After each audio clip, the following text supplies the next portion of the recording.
Je lance l'enregistrement. Ça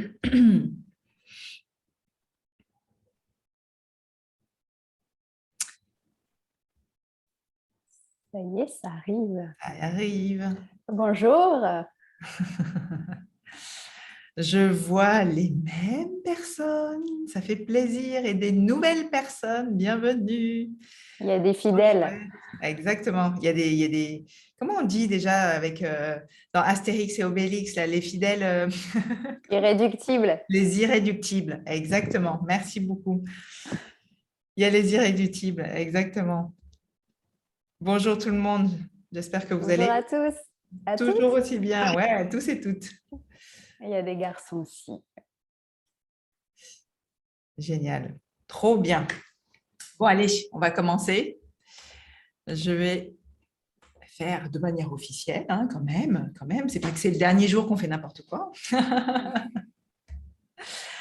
Et de nouveau, du coup, bienvenue à tous. C'est la 3e masterclass de ce dernier jour. Ça va être la dernière masterclass, en tout cas avec un expert invité, j'ai envie de dire ça comme ça. Et aujourd'hui, je vous présente Angélique Preux. Et c'est vraiment à travers un cheminement éthique qui a mené Angélique finalement à repenser son mode de vie et sa consommation. Portée par un désir de partage et le besoin de changer le monde à son échelle, elle a lancé son blog Glam Conscious en 2015. Son credo, c'est démontrer qu'un mode de vie sain et éthique peut se concilier avec une vie active. Pour être totalement alignée avec ses convictions, Angélique s'est formée à la naturopathie, puis au coaching PNL. Donc la PNL, c'est la programmation neurolinguistique. Et en 2019, Angélique s'est lancée dans son activité sous le nom de Check Your Nature. Aujourd'hui, Angélique, tu accompagnes avec passion les personnes qui souhaitent prendre un chemin de vie aligné avec elles-mêmes et incarner leur mission de vie. Tu es aussi l'autrice de 2 livres sur la naturopathie parus aux éditions Erol et des programmes en ligne. Tu partages également tes inspirations et des outils dans des posts Instagram que je suis, qui sont super vitaminés d'ailleurs, et tu publies souvent sur ton compte Check Your Nature sur Instagram. Aujourd'hui, on va vraiment parler tout le long de cette interview. On va tenir ce fil conducteur de l'intuition à la reconversion et tu vas nous expliquer ton partage de reconversion. En tout cas, bienvenue de nouveau, Angélique, et merci d'avoir répondu présente à cette invitation. Ben, merci à toi déjà, Corinne, pour l'opportunité de pouvoir partager cette thématique. Et puis, bonjour à tous les participants qui sont là ce matin. Et oui, tu as dit le mot, je pense, le mot-clé en fait de mon cheminement, c'est l'intuition. C'est drôle parce que justement, mon 2e livre qui va sortir là en mars traite de la reconversion en naturopathie. Mais ça me tenait à cœur justement de mettre une place à l'intuition parce que malgré tous les conseils, tous les raisonnements finalement logiques qu'on peut avoir pour un tel projet professionnel, eh ben, je suis persuadée que l'intuition et que vibrer les choses avec son cœur, et même si ça peut paraître parfois déraisonnable, eh ben, finalement, c'est la clé, à mon sens, qui permet d'ouvrir toutes les portes, de tout défoncer, d'arriver là où on a envie. J'adore. En effet, l'intuition, et c'est vrai qu'on l'a retrouvée souvent tout le long finalement des masterclass, dit comme elle l'est ou autrement, de cette notion de finalement faire confiance à quelque chose, cette petite voix intérieure. J'aimerais bien que tu nous partages un peu ton parcours personnel de reconversion. Comment tu es arrivée à ce que tu fais aujourd'hui? Alors, comme tu l'as dit en introduction, vraiment, ça a été un cheminement de vie, en fait, moi, qui m'a emmenée à ce projet professionnel que j'incarne aujourd'hui. Donc, vraiment, de prise de conscience en prise de conscience, en lien avec mon mode de vie, finalement. Donc, des remises en question que j'ai pu faire, des changements, que ce soit au niveau de l'alimentation, au niveau de ma consommation, de mes produits cosmétiques. Tout ça, ça a été des étapes. Et évidemment, donc, je bossais en entreprise dans le monde de l'industrie hydraulique en communication. Et à un moment, je me suis dit, là, il y a un souci parce que j'arrive à m'aligner sur tous les plans de ma vie. Par contre, au niveau professionnel, bah, je me lève le matin et je vais faire des salons pour promouvoir des moteurs hydrauliques, des pompes hydrauliques. Et ça ne fait pas sens, en fait. D'une, ça ne me fait pas vibrer. Et de deux, je ne contribue pas au monde que je projette, je n'incarne pas mes valeurs. Et j'y passe quand même 8 heures par jour, 5 jours sur 7. Donc, il y a un souci. Et en fait, bah, je ne savais pas vraiment comment j'allais enclencher en fait le changement. Donc, je n'avais pas vraiment d'idée précise. Et ce que j'ai fait, comme tu l'as cité, c'est que j'ai créé un blog. Et je me suis dit, bon, bah, on verra bien. Au moins, ça va me permettre peut-être d'avoir un réseau, de me faire connaître, de prendre contact avec des marques éthiques. Et pourquoi pas, du coup, après, aller travailler en communication pour ces marques-là. Et puis, de fil en aiguille, j'ai continué ma découverte, mon cheminement dans mon mode de vie. Et puis, j'ai entendu parler de la naturopathie. Euh, Sans vraiment savoir ce que c'était. En fait, j'avais ça dans un coin de ma tête. Et je m'en faisais une idée. Je pense que la plupart des gens, en fait, le grand public qui connaît ce mot, se fait une idée de la naturopathie sans vraiment savoir ce que c'est. Donc moi, je pense comme la plupart des gens, j'avais en tête la nutrition, les compléments alimentaires, l'utilisation des plantes dans la santé. Voilà, en gros, le package. Et je trouvais que finalement, ça résumait bien mon nouveau mode de vie, ma nouvelle philosophie de vie. Et puis, moi, je fonctionne beaucoup au déclic. Donc, j'avais cette intuition vers la naturopathie, mais pas le déclic. En fait, j'attendais. Et ce qui est marrant, c'est que quand j'ai pris le poste, d'ailleurs, qui avait été créé pour moi donc, dans ma boîte d'industrie hydraulique, je m'étais dit, je reste 1 an. Et puis après, je m'étais dit, 3 ans, c'est bien sur un CV. Au moins, ça fait une belle expérience, ça fait crédible, ça fait la fille quand même assez stable, posée. Et finalement, j'y suis restée 7 ans. Et 7 ans, jour pour jour. Mon CDI du 1er août au 31 juillet, 7 ans plus tard. Donc là, j'y ai vu une belle symbolique aussi avec le chiffre 7. Ouais. Et donc, j'attendais ce déclic parce que les années passaient et en fait, j'ai créé mon blog, je me suis intéressée à plein de sujets, je me suis un peu formée en autodidacte. Et l'univers, moi j'aime bien l'appeler comme ça, les signes que je perçois et finalement que j'analyse pour en faire quelque chose de concret dans ma vie, a fait qu'un jour, j'ai reçu un mail du directeur commercial de mon entreprise, le directeur du groupe. Je travaillais moi sur un magazine, le magazine de l'entreprise, mais externe. Donc, on envoyait à tous les clients, aux fournisseurs, etc. Et je lui avais envoyé la couverture et il répond qu'en gros, la couverture n'évoque rien. Alors qu'en fait, c'était juste une photo d'une machine. On équipait des machines, donc il n'y avait rien de waouh, quoi. D'année en année, on faisait la même chose depuis 30 ou 40 ans. Donc finalement, il y avait la créativité, elle était hyper bridée. Et donc, il m'envoie ce mail, franchement, sur un ton, en plus, il n'allait pas avec le dos de la cuillère quand il s'exprimait en général. Donc, moi, bon, le mail, je l'ai passé à la trappe. Je me suis dit, il est mal luné aujourd'hui, comme ça lui arrive. Et puis, en fait, il y a mon chef qui est venu me présenter ses excuses suite à ce mail pour le directeur commercial. Là, je me suis dit, ah ouais, quand même, ça ne se faisait pas au final ce qu'il m'a dit. Et puis, je ne sais plus les mots. Je l'ai gardé le mail en souvenir. Je me l'étais envoyé sur ma boîte perso. Mais en gros, c'était il va falloir se réveiller, brancher son cerveau. Enfin, je ne sais plus comment il l'avait dit, mais c'était quand même assez... et du coup, pareil, ma collègue, d'autres personnes qui étaient en copie sont venues me parler de ce mail. Et du coup, je l'ai repris, je l'ai relu. Et là, j'ai senti les émotions, ça s'est mis à bouillonner en moi. Et la rage, la colère, et j'en ai pleuré d'ailleurs, alors qu'à première vue, ça ne m'avait rien fait.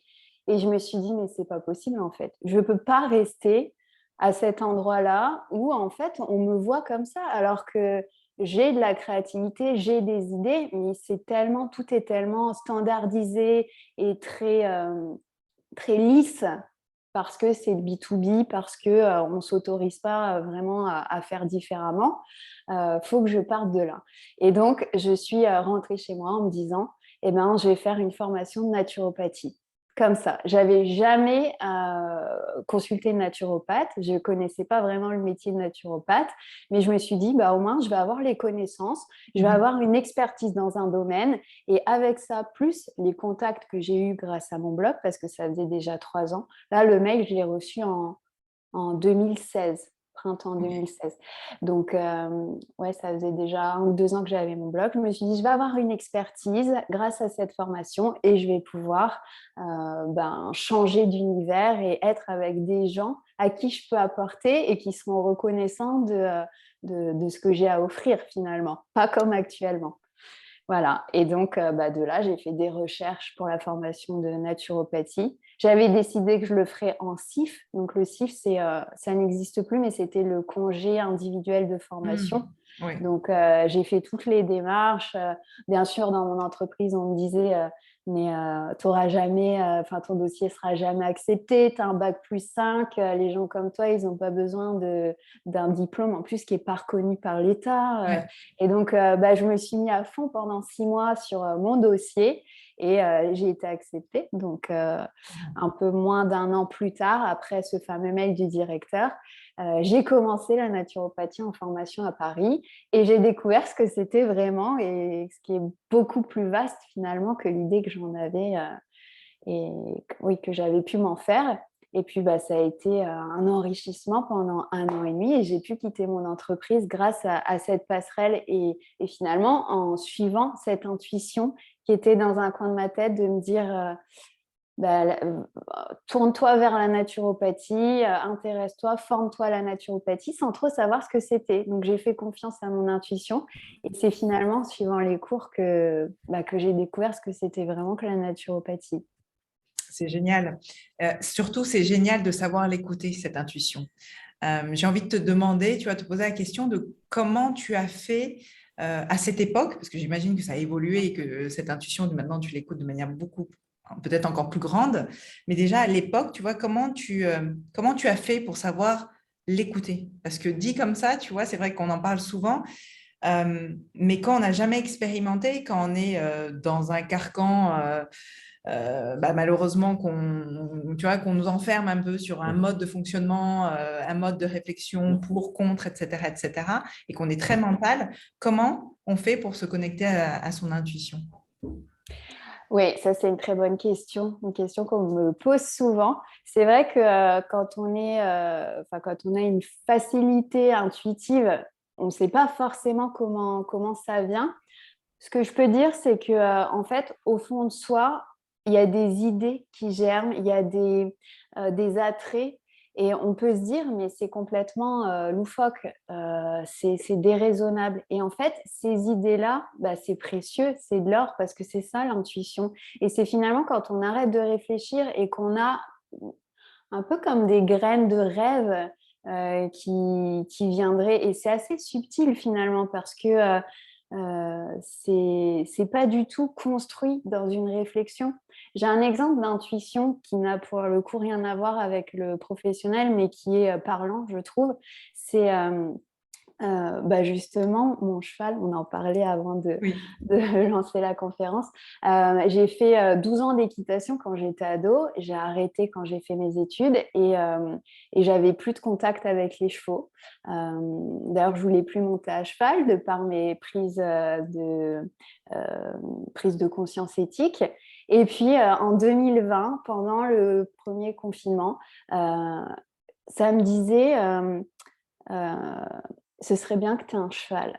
Va chercher un cheval. Et on a une race là où j'habite, en Picardie. On a une race de chevaux, c'est le Henson. Et depuis que j'étais petite, en fait, je rêvais. Enfin, moi, je montais à Henson quand j'étais ado et je rêvais. Je me disais, si un jour j'ai un cheval, ce sera un Henson.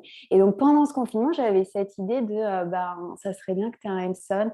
Et le premier truc que j'ai fait quand il y a eu le déconfinement, c'est d'aller en baie de Somme visiter un élevage Et en fait, quand je réfléchissais à ça, donc de façon rationnelle, je me disais, mais c'est n'importe quoi, Angélique. Tu vas pas aller acheter un cheval alors que tu veux plus monter à cheval. C'est complètement débile, en fait. Qu'est-ce que tu vas faire de ce cheval? Mais c'était plus fort que moi, je l'avais dans mon cœur. Et du coup, ben, je suis allée les voir. J'en ai monté 2. Je n'avais pas le coup de cœur. Et j'ai entendu une personne, une employée de l'élevage, dire un nom en parlant d'une des juments, Alma. Et donc, c'était une 3 ans. Et moi, je voulais un cheval plus grand, quoi, plus âgé. J'ai entendu son nom. Ça m'a fait tilt. Et j'ai dit, est-ce que je peux revenir la prochaine fois et voir Alma? Et en fait, quand je l'ai vue, bah, ça a été magique et je me suis dit, bah, c'est elle. Et je l'ai ramenée chez moi. Et en fait, on a eu différentes problématiques qui ont fait que je l'ai mise en écurie. Et dans cette écurie, j'ai découvert une méthode incroyable euh, qui permet de communiquer avec son cheval sans monter dessus. C'est du travail à pied, c'est très beau. Et en fait, je ne connaissais pas tout ça. Donc, si je n'avais pas écouté mon intuition pour aller jusqu'au bout et découvrir, ça s'appelle le horsemanship, bah, en fait, jamais mon cerveau m'aurait dit rationnellement, bah, va chercher un cheval, tu vas faire du horsemanship, ça va être aligné avec tes valeurs et ton éthique, puisque moi-même, je ne connaissais pas cette discipline. Génial. Et je trouve qu'en fait, c'est vraiment parlant du mécanisme qui se passe quand on décide d'écouter son intuition. C'est juste pas possible de trouver une logique parce qu'il n'y a pas de logique vu qu'on n'a pas connaissance. Un peu comme des dominos, quand on enclenche le premier, bah, il y a une succession qui se met en place. Et tant qu'en fait, on n'a pas décidé d'actionner le premier, bah, on ne sait pas ce qui va arriver derrière et ce que ça va générer et toutes les opportunités ou toutes les propositions qui vont nous être faites. Donc, c'est vraiment en fait ça peut paraître insensé, l'intuition, ça peut paraître démesuré ou voilà, irrationnel, mais c'est vraiment ces petites idées qui peuvent germer et qui, à mon sens, méritent vraiment d'être écoutées parce que elles regorgent en fait d'opportunités et de belles choses à vivre. Yes, merci beaucoup pour ce partage. Je vois qu'il y a quelques échanges. Stéphanie qui dit en effet très intéressant ce partage sur la naturopathie parce que tu voulais faire une formation aussi. Aurélie qui dit que c'est grâce à la pratique du Qigong pendant 4 ans qui a vraiment permis de se reconnecter à son corps et du coup d'écouter sa petite voix. C'est vrai que, en tout cas, il y a beaucoup de pratiques de reconnexion à son corps qui permet de faire grandir justement cette intuition. Et Stéphanie qui dit, je comprends tout à fait, j'écoute de plus en plus mon intuition. On m'a toujours dit, tu t'écoutes trop, mais pour moi, c'est essentiel, je suis dans mon cœur. Exactement, c'est ce que tu disais, et j'aime beaucoup ta phrase sur les graines de rêve. Et c'est vrai que j'ai expliqué là plutôt comment reconnaître l'intuition, mais quand on n'a pas pris l'habitude finalement de s'écouter, c'est vrai que ça c'est un mot important. Il y a différentes techniques qui vont pouvoir aider à accéder à ça.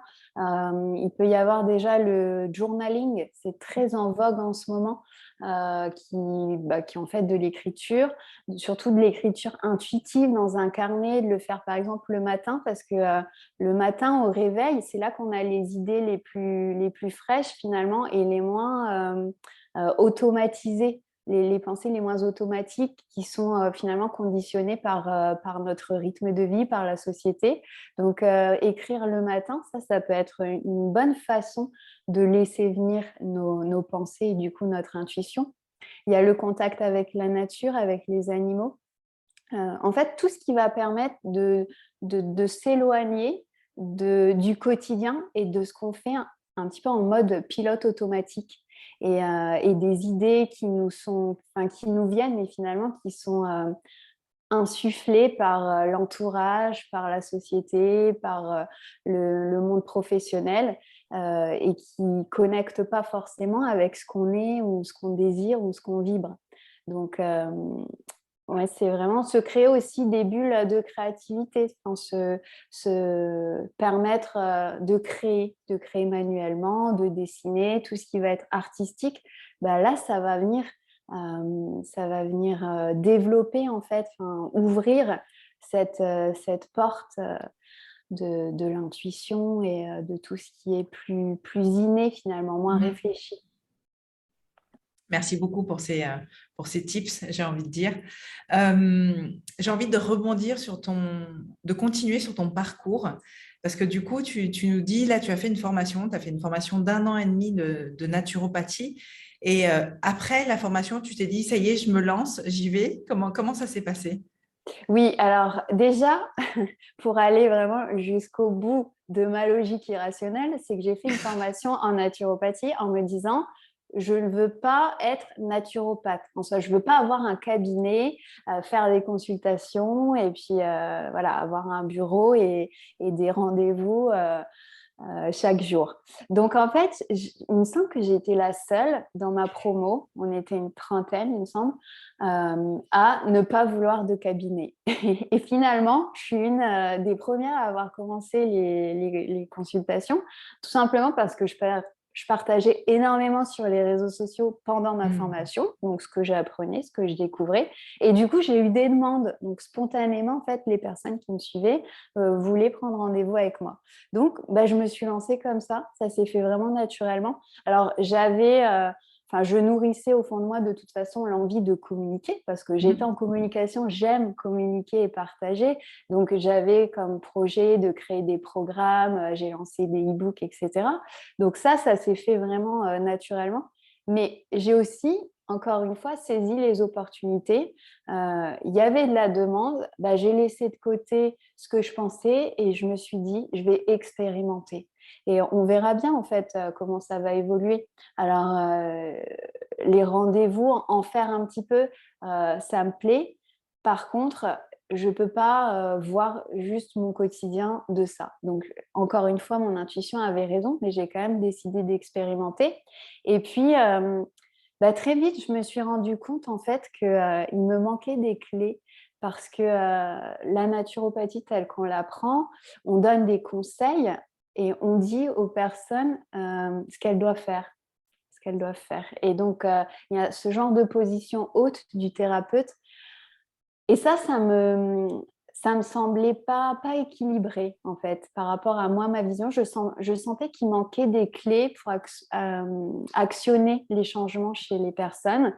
Et bah pareil, la PNL, je l'avais dans un coin de ma tête depuis plusieurs années. Moi, je connaissais surtout Tony Robbins. J'avais lu son livre Pouvoir illimité, mais pareil, c'était un concept un peu flou, la PNL. Mais comme la naturopathie, c'était resté comme mot-clé et je savais qu'un jour, il fallait que j'y aille. Et donc, bah, j'ai décidé de me former pour que ce soit un outil complémentaire. Et en fait, ça a été une révélation parce que je me suis dit, mais oui, en fait, c'est ça, quoi. C'est ce qui me manquait. C'est l'état d'esprit que j'ai bah, qui se trouve dans la PNL pour accompagner au changement et pour que le déclic, finalement, la motivation vienne de la personne. Et c'est pas à moi de motiver, c'est pas à moi de dire, de donner les solutions. Donc, j'ai décidé de bah, me réorienter encore une fois pour être en fait tout le temps alignée. Mhm. Donc, je sais que ça peut paraître pour certaines personnes de l'instabilité, mais moi, c'est vraiment de l'écoute de moi et d'être toujours alignée par rapport à ce qui me semble juste. Donc, c'est pas un souci. Pour moi, de me dire, bon, bah, 2 ans après avoir fait 1 an et demi de formation, avoir passé les diplômes, lancé mon activité, et ben, je me reforme encore et limite, je repars presque de zéro parce que ça fait sens en fait et c'est là que j'ai envie d'être, c'est là que j'ai envie d'aller. Donc là, j'en suis à un stade où la naturopathie a été un super tremplin pour partir de mon entreprise. Donc, je Mhm. ne regrette pas. En fait, si c'était à faire, je n'irais pas directement de l'entreprise à la PNL. C'était nécessaire, c'était enrichissant pour moi de passer par la naturopathie. J'ai appris énormément de connaissances utiles déjà pour moi dans mon quotidien. Et à l'inverse, ce n'est pas la PNL qui est un outil de mon activité de naturopathie, c'est la naturopathie qui est un outil de ce que je peux faire en accompagnement, plus dans la sphère développement personnel, émotionnel. Donc finalement, tout s'est équilibré en cherchant à être aligné et sans avoir un plan bien défini. Ouais. Même si j'en ai un à moyen terme, j'accepte de le revoir en fait et de le moduler, de le modifier au gré des expériences et des intuitions qui viennent à moi. Et ça, c'est génial. Merci beaucoup pour ce partage parce que c'est vrai qu'on a tendance à croire lorsqu'on part dans une reconversion qu'il y a un plan à suivre. Il faut que j'en sais rien, je veux être naturopathe, donc il faut que je fasse ça, ça, ça. Et puis en fait, je fonce dans ce chemin, enfin dans cette voie et je ne peux plus en sortir. Il y a cette peur quelquefois qui fait qu'on n'ose pas aller dans une reconversion parce qu'on se dit, mais si j'y vais là, c'est foutu, je ne peux plus changer. Et en fait, il faut vraiment comprendre, et tu l'as bien dit, que le chemin d'une reconversion, c'est un chemin. Et le chemin n'est pas forcément droit et il peut être voilà, avec des virages à droite, à gauche, etc., tant que tu suis justement ton alignement, comme tu le dis si bien. Je vois des commentaires. Alors, Pia qui dit, j'ai cette même envie d'évoluer en fonction de mon alignement du moment, mais je me pose la question, est-ce que les gens, tes clients, te suivent? Alors, les clients, oui, en fait, comme j'utilise beaucoup les réseaux sociaux, je partage énormément ce que je vis, ce que je pense et ce que je vibre. Et du coup, ça attire en fait les personnes qui sont, je dirais, dans la même vibration que moi. Donc, finalement, quand j'ai proposé des accompagnements en PNL, il y avait des personnes intéressées par ça parce qu'elles ont vu mon cheminement. Et d'ailleurs, ce qui est drôle, c'est que quand j'écrivais mon deuxième livre qui a sur le sujet la naturopathie, j'avais mis une petite boîte à questions sur Insta pour demander à ma communauté, à votre avis, sur quoi j'écris. Et la plupart des réponses, c'était PNL qui est sorti, alors que j'écrivais sur la naturopathie. Donc, finalement, en fait, c'est vraiment ce qu'on vibre, ce qu'on incarne, qui fait que ça donne envie aux personnes de nous suivre et même après de nous recommander, ça leur donne envie aussi de parler de nous à leur entourage, à d'autres, de partager les posts, de partager un programme ou une retraite qu'on peut organiser. Et, euh, et ça, je trouve que c'est d'autant plus vrai quand on s'écoute et quand on fait des choses qui nous parlent et pas juste parce qu'on devrait faire ça, parce que d'autres font ça, les concurrents, entre guillemets, ou parce que c'est ce qui se fait. Moi, je pars du principe que je fais ce que j'ai envie de faire et voilà. Et j'ai vu aussi une question par rapport à gagner sa vie, en vivre.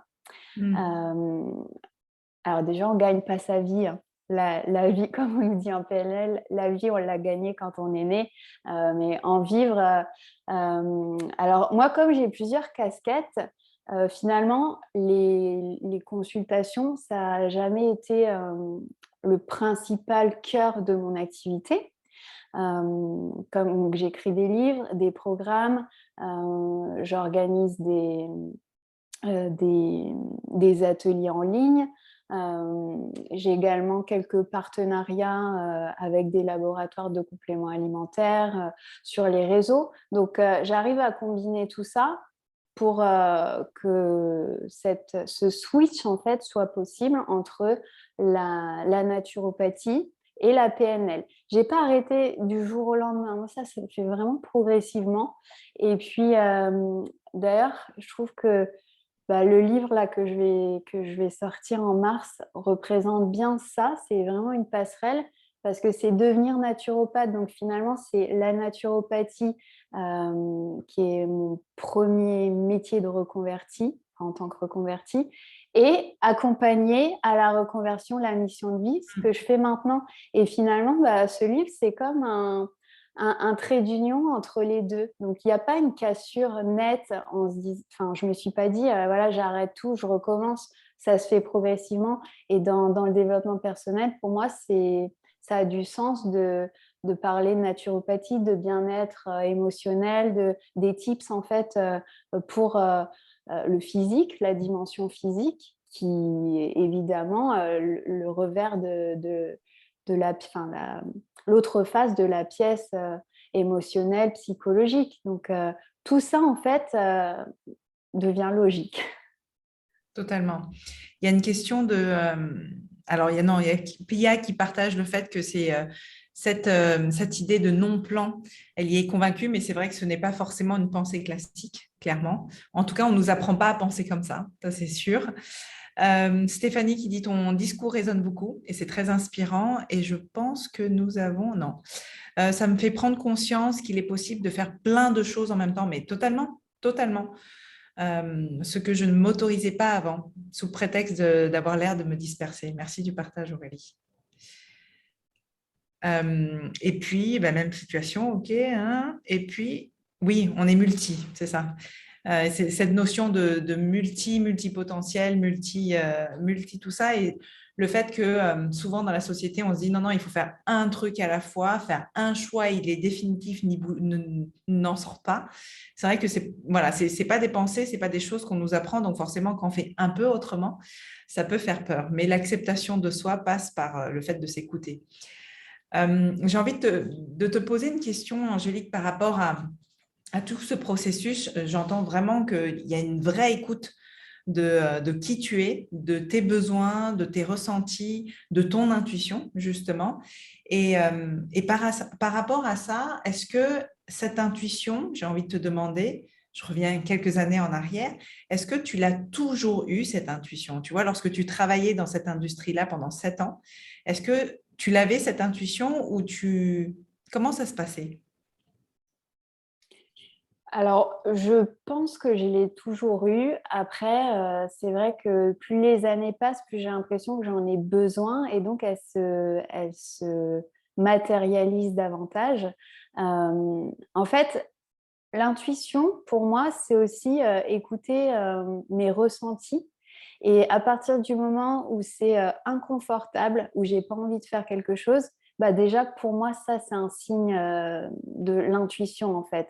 Par contre, si j'ai vraiment envie de faire quelque chose, si ça m'intéresse, si j'ai envie de me renseigner, j'ai envie de baigner dans un milieu, d'être au contact de certaines personnes, bah là aussi pour moi c'est l'intuition qui parle et qui me dit où aller. Donc, soit où ne plus être, ne plus aller. Et donc, quand j'ai commencé dans l'industrie hydraulique, ce poste, j'ai adoré en fait qu'on me crée ce poste.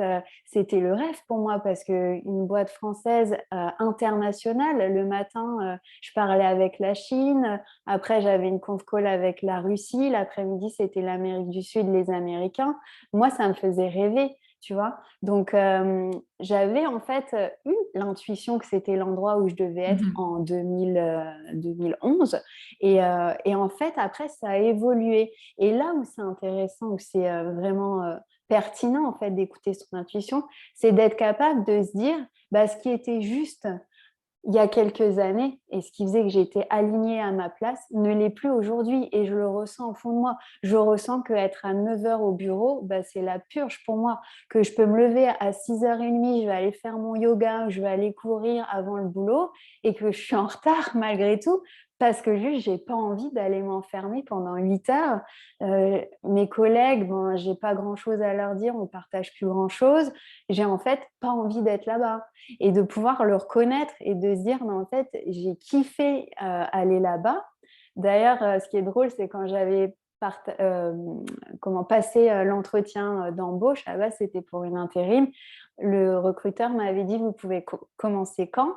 Et je lui ai répondu, demain. Et il m'a rappelé l'après-midi pour me dire bah, vous pouvez être là demain à 8h30. J'ai dit bah oui, j'arrive. Tellement c'était évident pour moi Ouais. que c'était ce que j'avais envie de faire.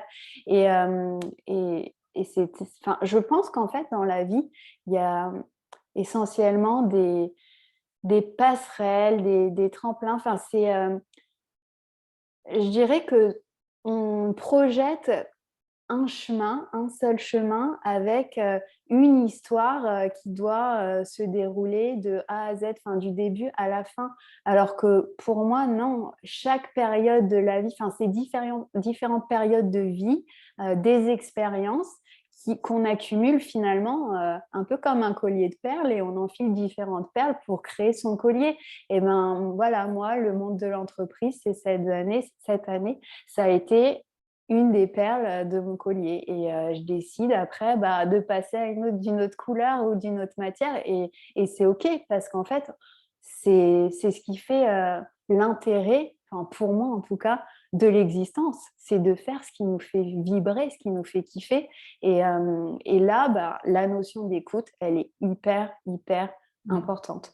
Parce que on a l'impression qu'on doit avoir un chemin tout droit. Puis une fois qu'on a choisi notre profession, le lieu où on veut vivre, notre famille, notre entourage, eh ben, on doit aller jusqu'au bout comme ça.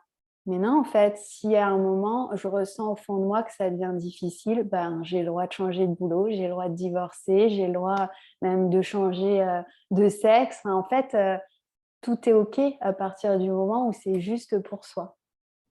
Merci beaucoup. Merci beaucoup de ce partage parce que ça résonne. Je vois les commentaires passer, en effet.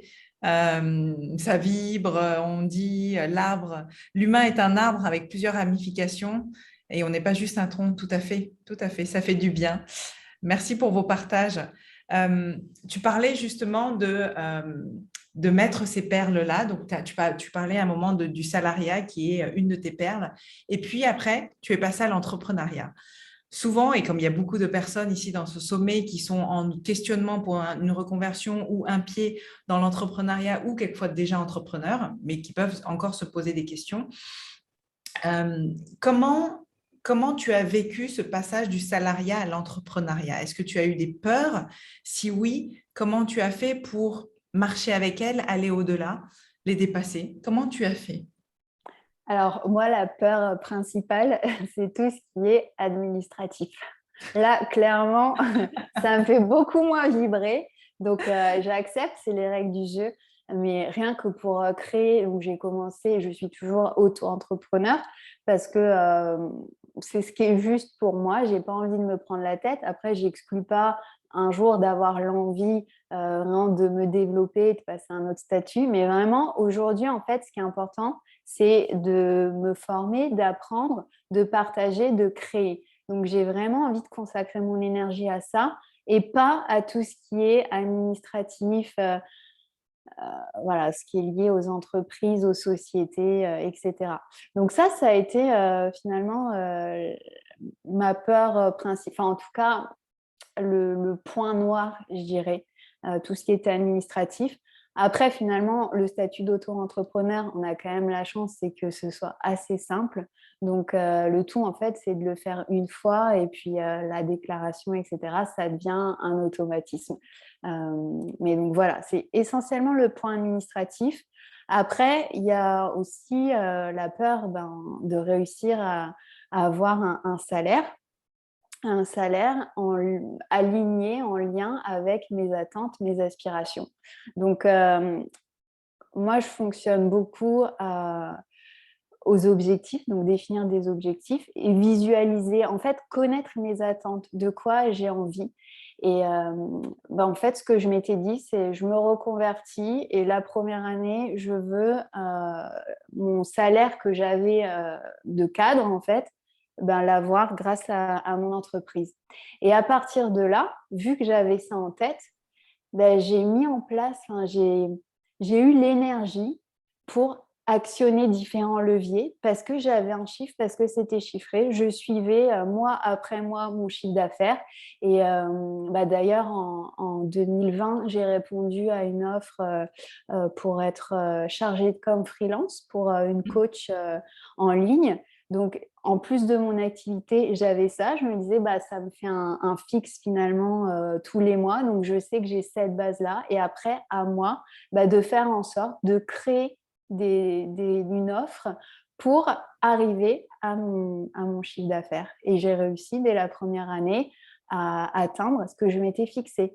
Parce que j'avais vraiment en fait en tête la destination vers laquelle je voulais aller. Je n'étais pas dans le flou. J'étais vraiment, je visualisais, j'étais en visualisation de ce que je souhaitais. Après, je n'avais pas en début d'année forcément le détail de comment j'allais y aller, mais ça m'a donné une force, une énergie pour atteindre mon objectif en fait.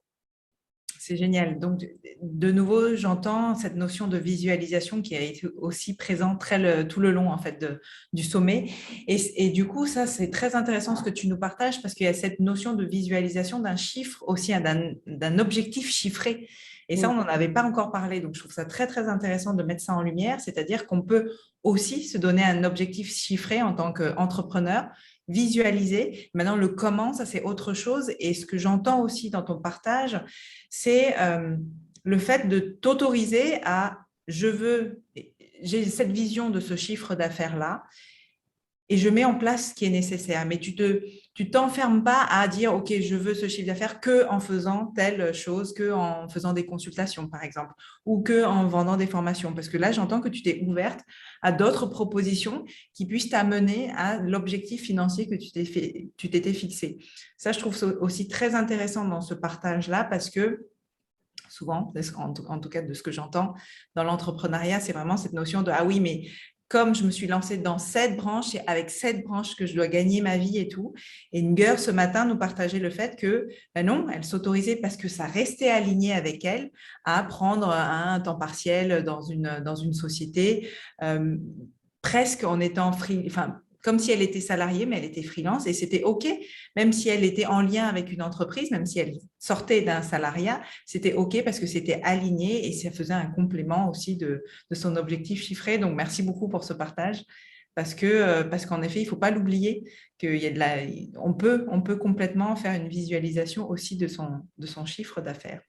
Bah, on peut, et je dirais même c'est essentiel parce que on parle de reconversion professionnelle et le but c'est quand même d'avoir de quoi payer ses factures, de quoi se faire plaisir, de quoi voilà, avoir l'argent dont on a besoin pour vivre. Donc pour moi c'est primordial en fait.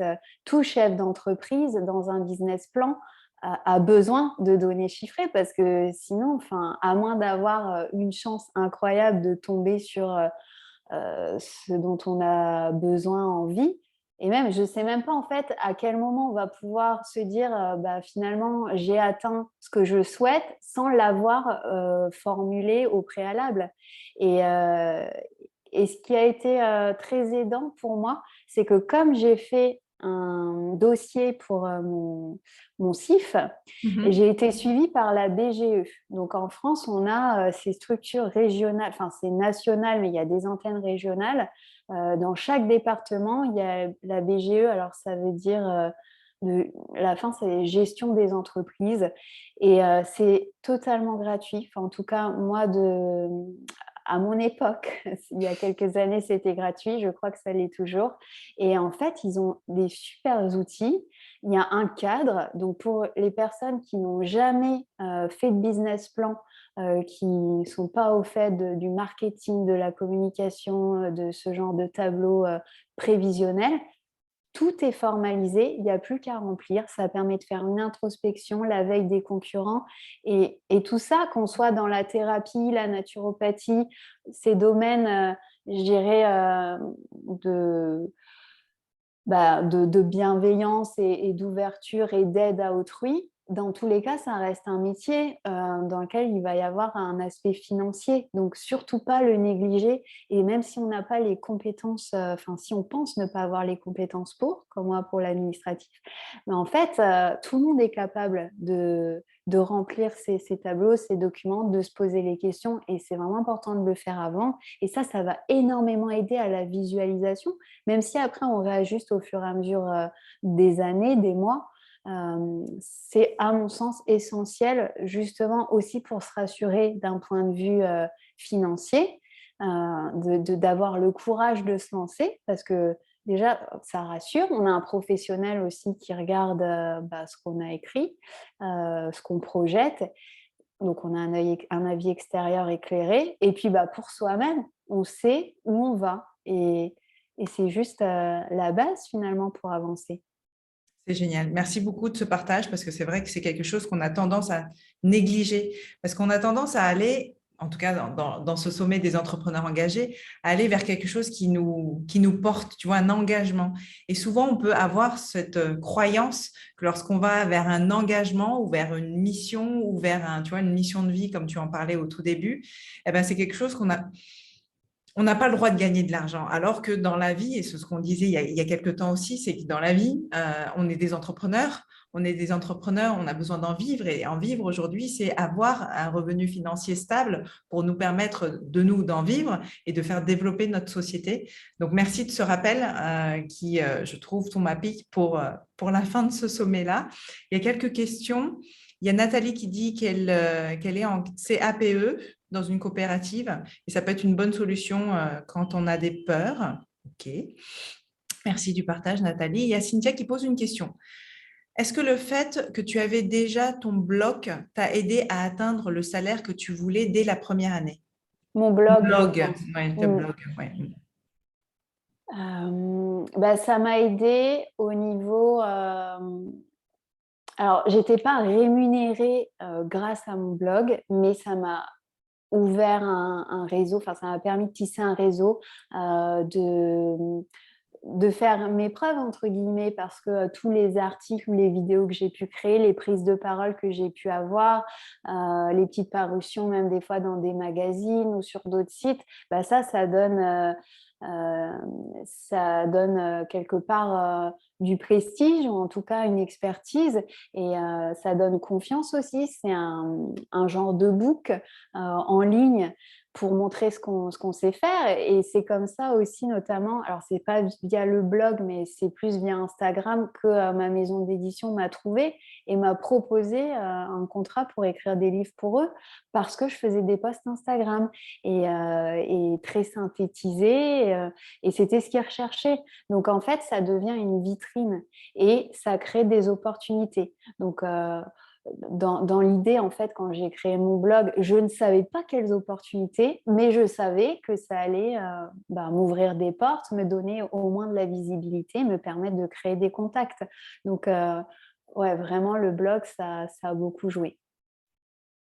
Après, je pense qu'en fonction des personnes et du milieu dans lequel elles évoluent, ce sera d'autres leviers potentiellement à actionner quand on a déjà un réseau, par exemple en entreprise, si on était commercial et qu'on connaît plein d'entreprises, peut-être que d'aller faire des interventions en entreprise, qu'on soit naturopathe ou je ne sais pas, un autre thérapeute ou un autre métier d'entrepreneur qui peut offrir des services aux entreprises, là, ça, c'est un super réseau. Dans ce cas-là, pas forcément besoin d'être présent sur Internet, mais on active à fond son réseau professionnel qu'on a déjà. Donc après, ça à chacun, en fait, encore une fois, c'est pas de faire un copier-coller de ce qui se fait et ce qui marche pour d'autres, c'est de faire par rapport à soi et aussi regarder ce qu'on a déjà, parce qu'on a déjà plein de compétences.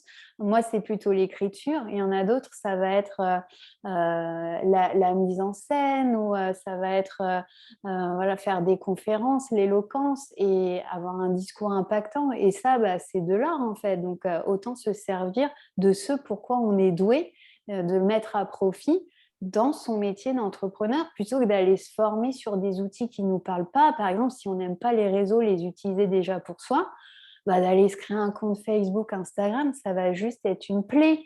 Donc, si on aime son métier, mais qu'on n'aime pas les outils pour communiquer dessus, il y a une incongruence, j'ai envie de dire. Totalement, totalement. Merci beaucoup ce rappel d'aller développer et s'accrocher et permettre vraiment de partir de ses talents que justement de ses faiblesses, entre guillemets, pour se former et ce sera beaucoup moins... ouais, ce ne sera pas aligné et ce sera beaucoup plus... comment dire j'arrive plus à parler... plus fatigant, on va dire ça comme ça. Ouais. C'est le mot que je Et voulais à dire. l'inverse, beaucoup plus fluide si Voilà. on part de ce qui est déjà acquis ou de ce qui est inné. Ouais. Exactement. Il y a Aurélie qui dit comment s'est fait connaître ton blog? Quelle démarche pour publier? Est-ce qu'on est venu te chercher, etc., etc. Alors, comment s'est fait connaître mon blog? En fait, alors à l'époque, j'ai l'impression d'être une mamie quand je parle de ça, c'était en 2015, mais ça bouge vite sur le net. Il y avait un site qui s'appelait Hello Coton Et donc, c'était un annuaire sur lequel on pouvait s'inscrire. Je crois que c'était fait par Femme Actuelle ou quelque chose comme ça, enfin, un gros média. Et donc, il y avait des articles à la une mis en avant sur le site tous les jours. Donc, ça, c'était déjà pas mal une vitrine. Et après, c'était aussi j'ai pris contact en fait avec d'autres blogueuses qui étaient dans ma thématique, qui elles avaient déjà une plus grosse communauté. J'ai partagé leurs articles, je leur envoyais moi mes articles quand je pensais que ça pouvait les intéresser. Et de là, on a sympathisé. Il y en a qui sont devenus des amis de fil en aiguille, voilà, ça s'est fait comme ça. Et grâce à Hello Coton aussi, il y a un de mes articles qui avait été mis en avant et qui avait été remarqué par le Huffington Post. Donc, ils m'ont demandé de republier mon article. Donc, je me suis retrouvée à la une du Huffington pendant 3 jours sur leur site. Comme l'article a super bien marché, il a été traduit en anglais. J'étais à la une du Canada et des États-Unis pendant 2-3 jours. Et mon blog avait 4 mois. Donc, finalement, en fait, on ne peut pas prévoir. Je pense que c'est comme quand un chanteur sort une nouvelle chanson. Il ne sait pas en fait si ça va être un tube ou pas. Le tout, c'est de faire les choses, de se lancer. Et ça, pour le coup, écrire des posts Instagram, sauf si c'est sponsorisé, ou des articles, on n'a pas une rémunération directe.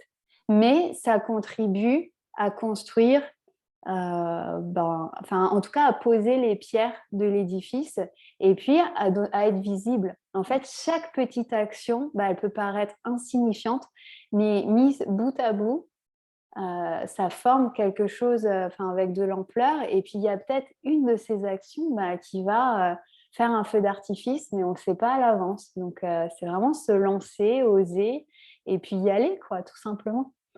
C'est génial, merci de ce partage. C'est vraiment exactement ça que j'aime beaucoup. J'aime beaucoup ce que tu partages. Il y a Fabienne qui dit, qui revient sur la notion d'argent. Il me semble que l'argent, c'est aussi la reconnaissance de la valeur de ce que l'on propose. J'imagine que plus on y croit, plus la question d'argent n'est plus un problème. La légitimité a certainement quelque chose à voir avec tout ça. Oui, exactement. Alors, la valeur de ce qu'on propose, c'est sûr, parce qu'on a beau aimer ce qu'on fait, déjà, on est dans un échange, que ce soit dans le domaine de la thérapie ou en tant qu'entrepreneur, je ne sais pas, par exemple, de création de site internet ou quoi, on offre quelque chose à la personne et c'est un échange, en fait. Tout est...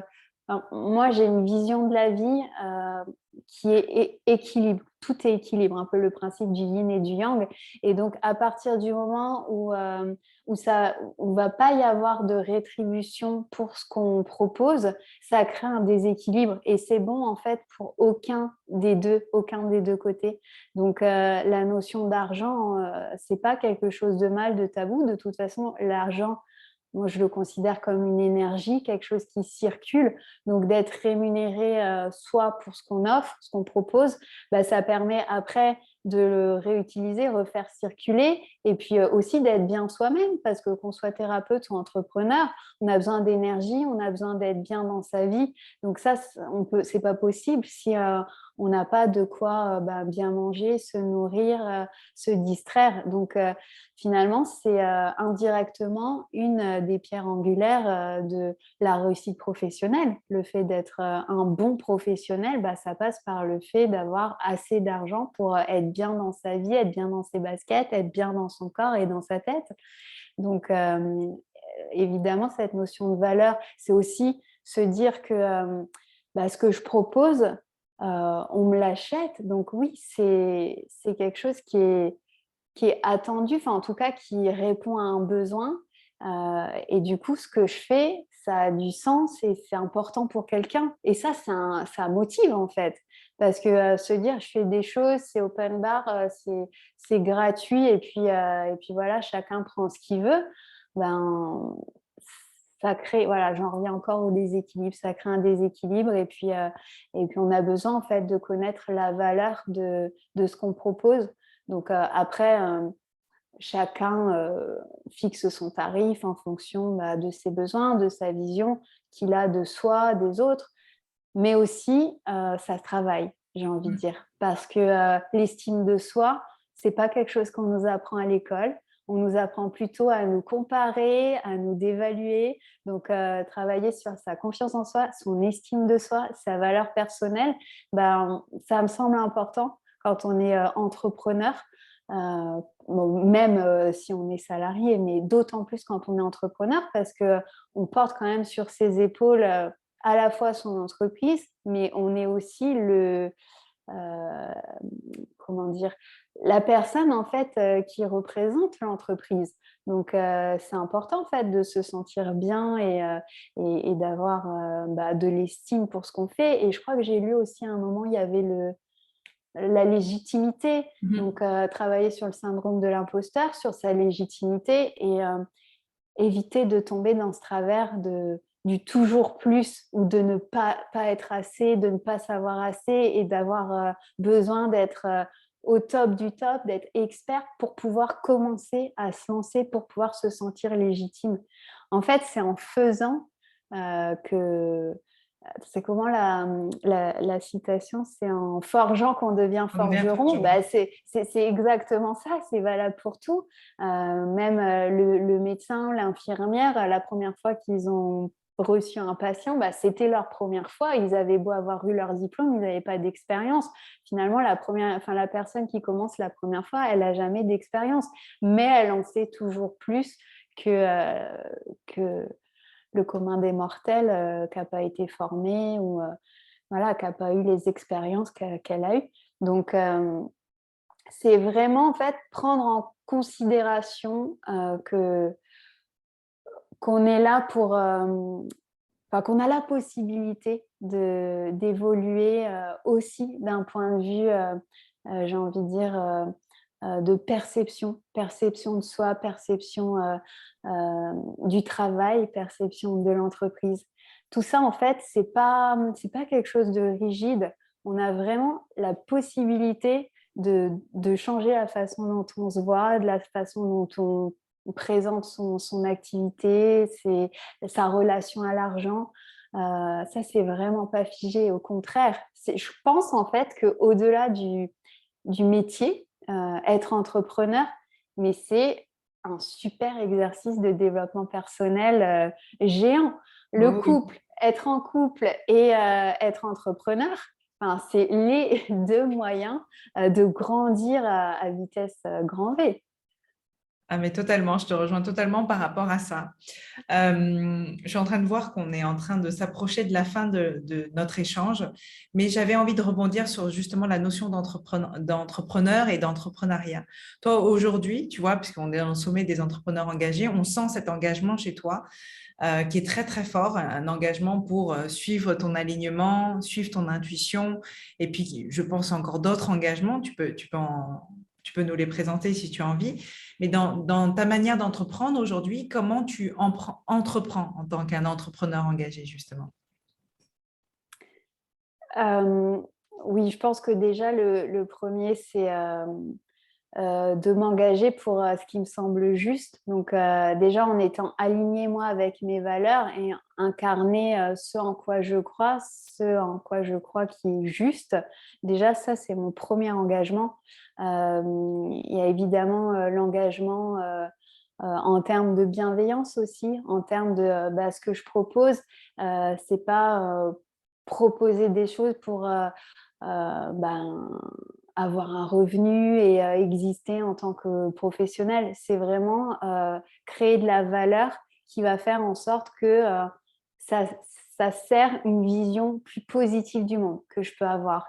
Et donc, vraiment avoir une plus-value, me lever le matin et me dire ce que je fais, ça a du sens et ça a de la valeur, contrairement à ce que je pouvais faire par exemple avant en entreprise où je me disais voilà, vendre plus, plus de machines, plus de...